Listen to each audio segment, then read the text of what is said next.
So there. So there. So there. So there. Let me know your thoughts. So there. So there. So there. Let me know your thoughts. Why do you keep saying let us know your thoughts? Let me know your thoughts to me is a nice lead-in for So There. So There. Welcome to episode 54 of So There. I'm Tom Karamitis. I'm Gary Doyle. And Tom sounded like he needed... Are you going to be okay? You sounded like you needed the Heimlich before this. You know, I had a cold a couple of weeks ago, and I have a persistent cough. But I've heard from a lot of people that the nature of the colds, the non-COVID colds anyway, they've been getting, have had a persistent cough that kind of hangs on for weeks. So I'll do my best to squelch my expectorations here.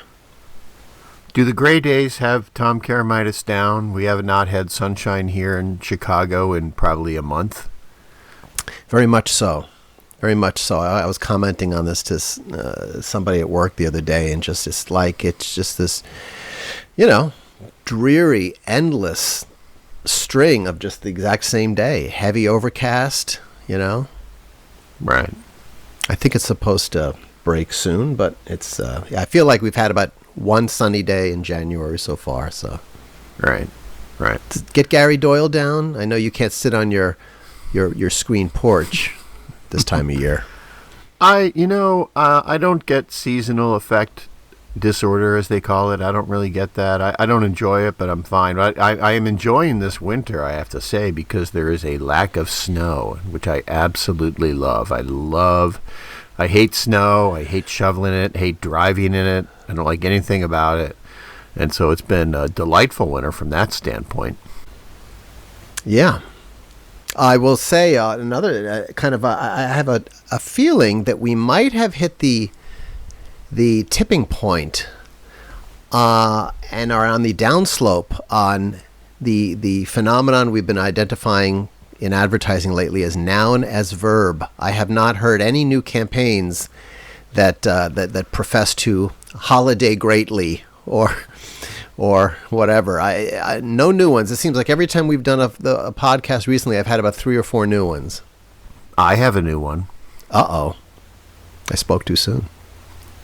Well, you spoke to yourself. I don't think you spoke too soon. You spoke to yourself. I spotted one in the wilderness that I actually wrote down and did a little research on. Hilton Hotel. They used to be a client of my agency. I used to handle Hilton. Hilton Hotel. Do you know what their new tagline is, Tom? No. Guessed how you guessed. Explain. That's the tagline, and I thought it was a new height of noun as verb because it actually does it twice in one tagline. Guessed how you guessed. Guessed how you guessed. Is it guess how you guessed? No, guessed. Guessed. So the word guessed twice. Yeah, guessed how you guessed. I am mystified by that. I am too, but that's their new tagline, guessed how you guessed, and it makes even less sense than, as a tagline, it makes even less sense than, it's only worth it if you enjoy it, for Michelob Ultra, which we've assessed in the podcast. So you could say, guess how you guessed, and that makes at least a little sense to me that, okay, it's going to be some kind of weird adventure. You don't know what's going to happen at Hilton. Guess how you guessed. But guessed, is it guest ? I'm just trying to figure out what the first guest means. Tom, I did a little research. I went on the Google to try and clear this up. It says Where's guessed how you guessed. Trying to see, where does it explain IHG's new global marketing campaign, which is their largest single campaign investment within the last decade. It's Guessed How You Guessed is the name of IHG's new ad campaign, and it's intended to promote IHG's loyalty program as well as the diversity of IHG's 17 hotel brands. It says it's a celebration of hotels and taking a break from having to do it all. IHG is passionate in its belief that when people are taken care of, they feel free to be themselves and live their best lives. So there.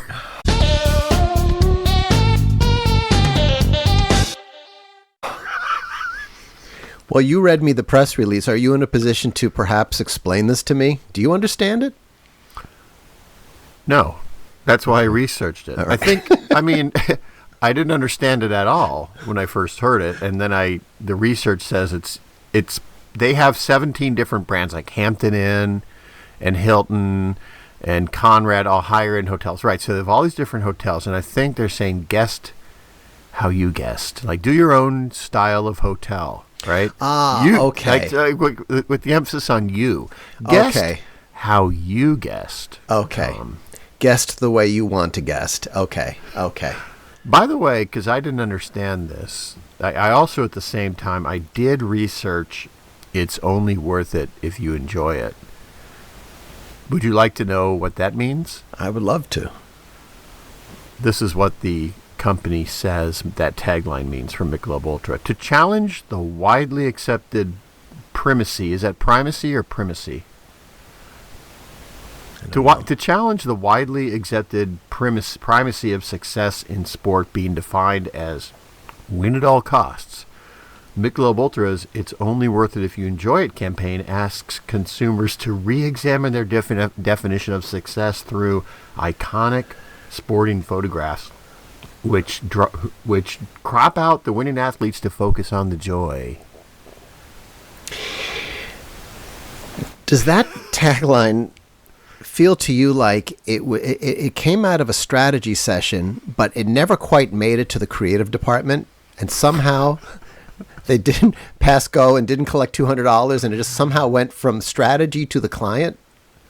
I think it probably was a strategy that the creatives were handed, and they said, "What the hell do we do with this?" It's like, what? And that was probably the strategy. It's only worth it if you enjoy it. Son.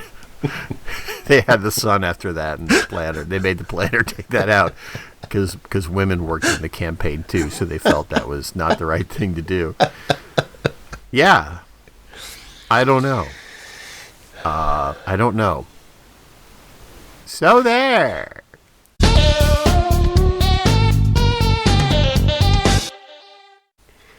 Speaking of things we don't understand, are you as mystified as I am and irritated as I am every time you go in now to order, food or something at a takeout counter? They spin the little iPad around. Oh yeah. Oh yeah. That's that, and it causes you panic as to whether you should tip them or not. Yeah. Yeah. That is a I've experienced it. I was in a coffee shop with my daughter Ellie a few weeks ago, and they did that. They did the spin around, and she was off while she spun it around. She was off making coffee. It wasn't making anything. It was like pouring tea into a glass and adding ice to it. That's what the preparation was. And while she was doing that, I said to Ellie, "Should I tip her anything?" And she said, "Yes. They don't make much money." So I gave her a tip. But it really is,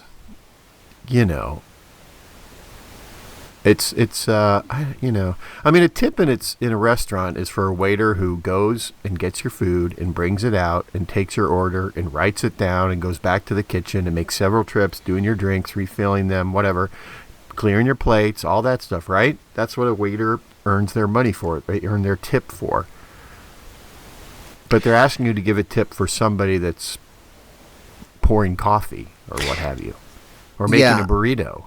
And what throws me about the spinning iPad to that point is I give a tip to somebody who's given me some amount of personal service, as you said, whether it's somebody who's taking your order and serving your food, or showing you to your seat, or driving you to the destination. But the person at the register, as far as I can tell, all they have really done is torn off the receipt, because everything's automated. I stick the credit card in the machine. She spins the iPad around. And the only other thing she does, because the order is automated and it goes back to the kitchen, all she does is literally tear the receipt off and hand it to me. So I'm not quite sure why I'm tipping her. And you could probably say, oh, it's shared among the whole staff. But to me, once again, that just gets into the whole breakdown of what is the purpose of tipping. I thought it was to show appreciation for personal service. Mm-hmm. Anyway, I think I think we've probably talked about this before, but I think it's just really gotten out of hand. I would much rather they raise the price 18% on everything and then, be done with it. I think so too. I'm sure this will engender all kinds of letters from, coffee shop baristas and so forth. But I agree. The whole notion of tipping is, as you said, it's kind of absurd. Like, I've had this discussion before with people. Let's say I've gone to a restaurant and the service has been terrible, and I'm like, well, how much should I give him? He was terrible, and they will say, like, well, you can't do less than 18% or whatever, like, why? The norm used to be 15% was standard. And if it was extraordinary service, then you might give more. But now 15%'s gone the way of. And now it's like, well, even if it was terrible, you got to give them 18. What? Yeah, I don't subscribe to that. Like you, my standard tip used to be I would divide by 6, so it was 16%. And if it was good, really good service, I'd go 20%. And if it was extraordinary, once a year, maybe do a 25% tip if they really went above and beyond. But yeah, the notion that 18% is the bare minimum is a little frightening to me. Right? I mean, Tom, as you know, I've talked about opening up my own agency someday and calling it the Gary Doyle Experience. I like that. Perhaps the Gary Doyle Experience, when we would go to clients and share an idea, we would bring a little iPad and flip it around after we're done presenting the work, and they can rate us or tip us. Yeah, exactly. Where do you draw the line? Why should it just be a retail transaction? Maybe when I do my taxes this year, I'll add a little tip at the end, the iPad spin comes out from your accountant. So there.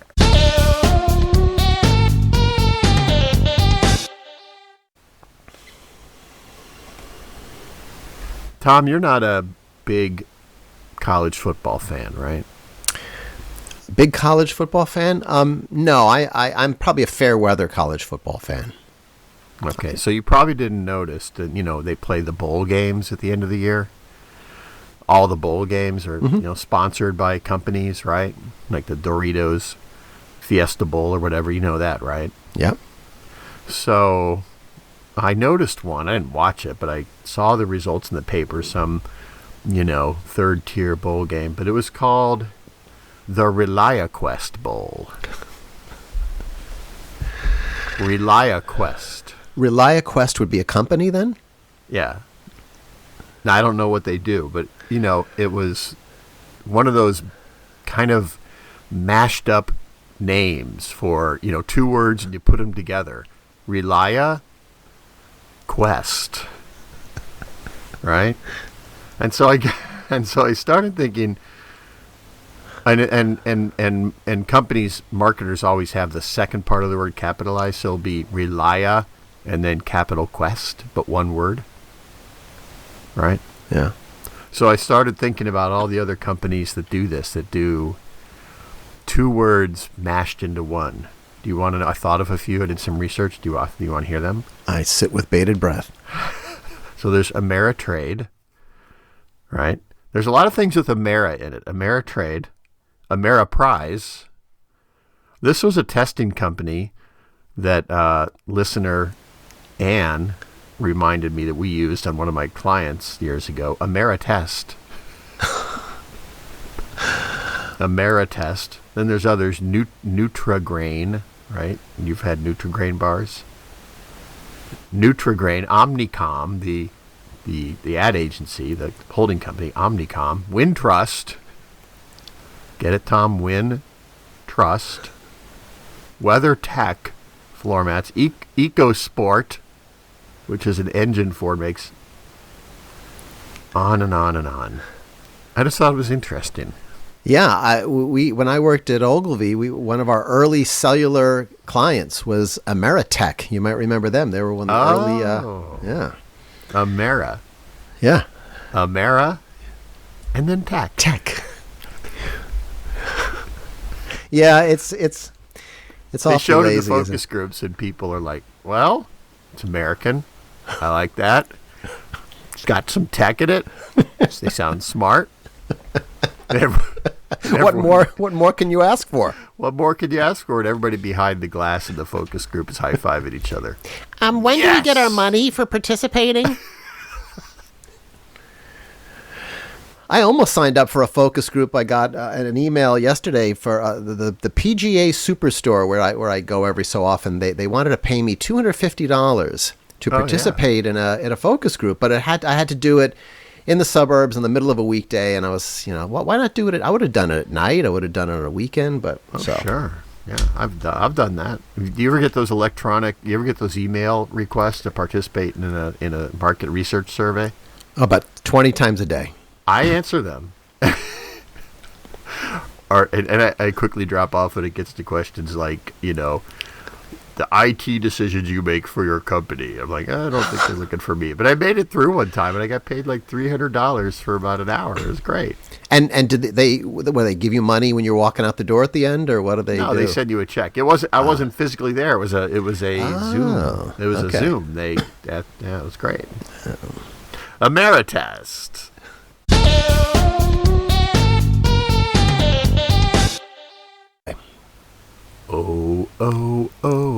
Zen. Yeah. Apparently that has now become quite the popular. It is a diabetes drug, but what I've been hearing, people have been abusing it because it also has weight loss properties as a side effect. So people have been trouble getting it actually for its legitimate purpose, which is to control diabetes. Interesting. Yeah. Gary, are you worn down by the amount of things you hear on the news? Whenever there's a storm coming, somebody calls it a once-in-a-generation or a 100-year storm. Yes. I mean, I feel like every few months there's a new once-in-a-lifetime, once-in-a-generation storm. And I think maybe if nothing else, it's time to adjust the metrics because of global warming. But I think they need to retire that. I remember Stormageddon. They had in L.A. 3 or 4 years ago for some giant rainstorm they were expecting. But yeah, the storm that we got a few weeks ago was a once in a generation. I feel like every winter there's a couple of once in a generations. Right. Yeah. Right. Yeah. Well, it's a general trend tied toward hyperbole. Everything's amazing. Right. Yeah. Amazing.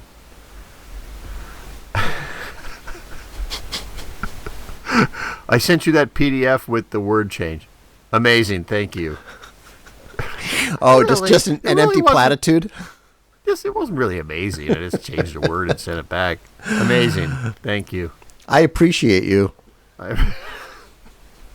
Well, the weather folks also have taken to inventing these phrases for storms. When we were kids, there was no such thing. It was either like a thunderstorm or a tornado warning, but now it's like bomb cyclone, right? Or polar vortex. Or a nor'easter. Well, nor'easter's been around for a while, but they invented these frightening,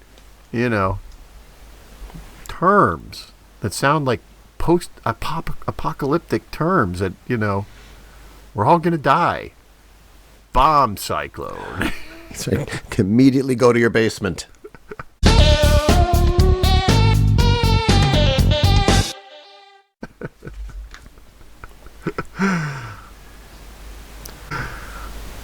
Are you familiar with the concept of AI, Tom? Yes. Artificial intelligence.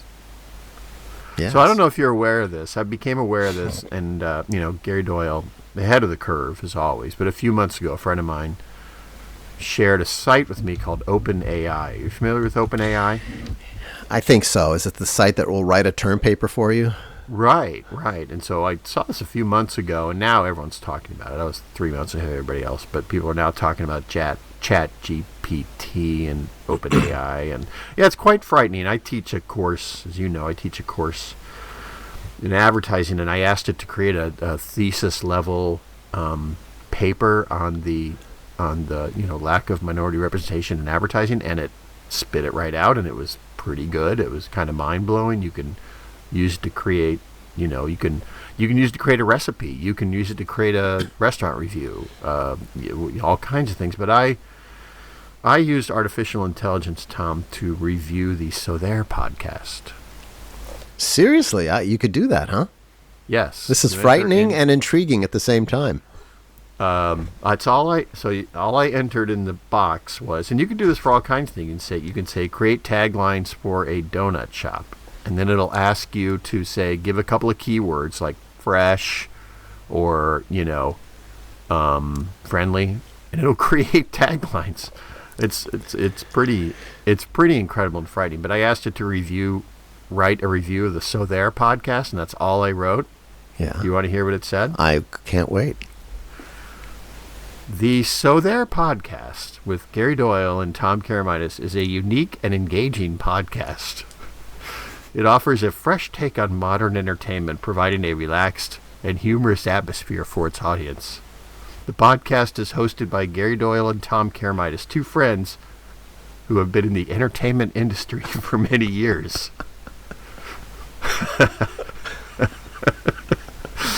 During the podcast, it's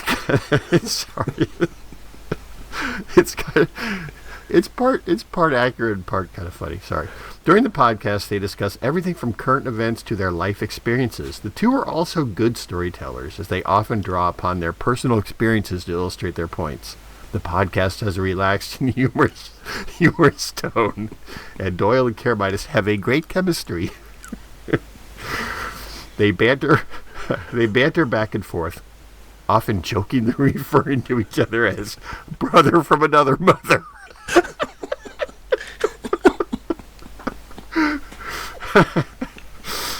Oh, jeez. This creates an enjoyable atmosphere for listeners and makes the podcast fun to listen to. The topics created the podcast. Sorry. I can tell you don't think this is funny as I do. Oh, jeez, I'm crying. The topics covered in the podcast are varied and interesting. They touch on current events like the U.S. presidential election, as well as more personal topics like... I didn't intend for this to happen, sorry. Oh, jeez. As well as more personal topics like relationships and health. Wait, say that again. Relationships and health. The hosts also discuss their own lives, such as their families, hobbies, and career choices. This makes the podcast more relatable to its listeners and gives the audience a chance to connect with them. That's the review. Oh, geez, sorry. Now, it's interesting. Did you just asked it to review, so it wasn't one particular episode, so theoretically it went in and scoured all of our episodes. Yes. Yeah. That's amazing. It's funny. I thought for a moment, did you go in and ask it to write a brief biography of Gary Doyle? No, I'll do that next, though. I did do several different queries with slightly different terms, and it gave back 3 different reviews. And one of the reviews, and this was not prompted by the query, it was not part of what I asked. Part of it spoke to the clean and well-produced sound quality. Oh. Not lying.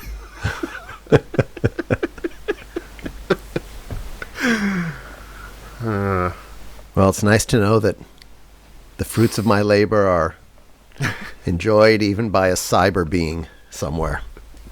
Should we post that review on our iTunes to go with the 2 we have there already? Yeah. One of them written by me, I think. Oh, you can't give that away. Oh, geez. Sorry, Tom. That's our AI review. You can try it yourself sometime. Yeah, that's right. That's a good idea to ask for a feedback on yourself. It's kind of the new version of Googling yourself. Yeah. Maybe for the next episode, we can each share a brief bio on ourselves. Yeah. Review of Gary Doyle, creative director. Yeah. Are you doing it right now live? Is that what you're saying? No, I could. Oh, okay. No. All right. I've wasted enough of our listeners' time with not being able to get through the review of our... I like, my favorite part is they often jokingly refer to each other as brother from another mother. I know. I don't think I've ever uttered that phrase. Oh. So there.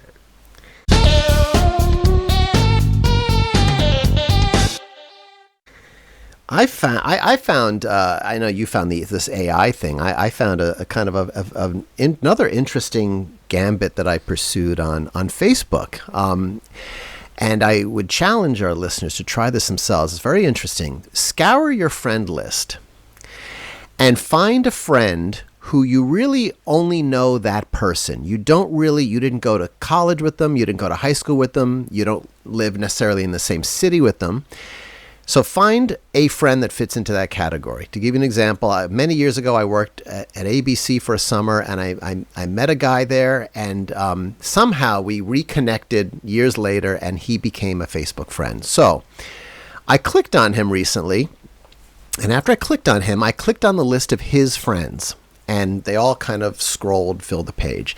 And on almost every friend, it just listed one mutual friend, which of course is the guy that I was friends with. Right. But there were a few people where it said we had 2 or 3 mutual friends. And when I clicked on those friends, all of a sudden it was fascinating because their friends had friends in common with me. And even though we lived in completely different parts of the country, like, you know, we didn't really have any networks in common, but it's all of a sudden when you think about it, you have, say, 600 friends on Facebook. Your friend has 600 friends, and then you start combining all of those networks, and you get these really interesting overlaps. People from different parts of my lives were friends with some of this person's friends. I just thought it was fascinating. But it doesn't work if you Googled me. I mean, if you pick me in your Facebook thing, we have too many friends in common because we worked at the same company together, you know, that sort of thing. So it's kind of hard to wade all the way through that. But if you pick somebody who you really just had a unique, brief lifetime encounter with this person, you might be surprised that you have some odd overlaps in your networks. Yeah. I could review that. I could check that out. I'm pretty sure I have more Facebook friends than you, by the way. I think you threw 600 out there. I think I have like 900. What is Gary Doyle's protocol on accepting LinkedIn contacts? My protocol is I don't accept them unless I know them. Generally. Unless they're somebody that's interesting sounding or might be of some use in my career, like a recruiter, right? Other than that, I do not accept them. I'm probably similar. I have 2 criteria. Either I know the person or I know the company they work for. If either of those, you know, if it's somebody I've never met but he works at, you know, some production company or another agency, then I'll accept them. But if it's somebody I've never heard of at a company I've never heard of, then I generally don't accept it. You ever get random things, like random introductions from people that are like, why is this person? I get those sometimes. Right? It has nothing to do with your industry or anything to do with anything. It just... Yeah. You know, somebody yeah. that's like an arc welder.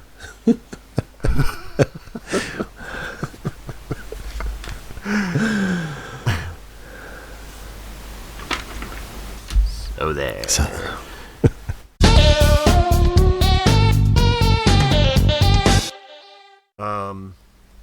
Let me very quickly see if I'm very quickly seeing if it does anything. Review of Tom Karamitis, producer Leo Burnett. I don't know if anything will come up.